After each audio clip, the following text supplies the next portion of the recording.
పిల్లలు ఇదేమేది ఇక్కడ ఇక్కడ బొమ్మ కనపడుతుంది కదా, దీన్ని ఏమంటారు?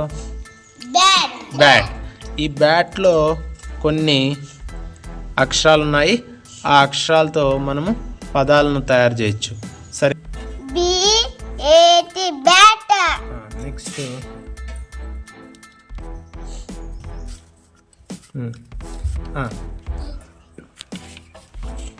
నెక్స్ట్ నెక్స్ట్ అట్లే చదువు. Very good. నెక్స్ట్ అట్లే పైకి జరుపు.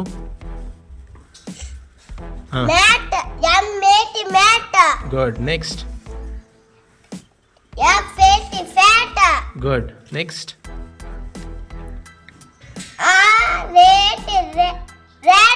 Very good. నెక్స్ట్ ఈ విధంగా మనం ఏం చేయొచ్చు, అక్కడుండే ఒక్కో అక్షరాన్ని మారుస్తూ మనం కొత్త పదాలని నేర్చుకోవచ్చా లేదా?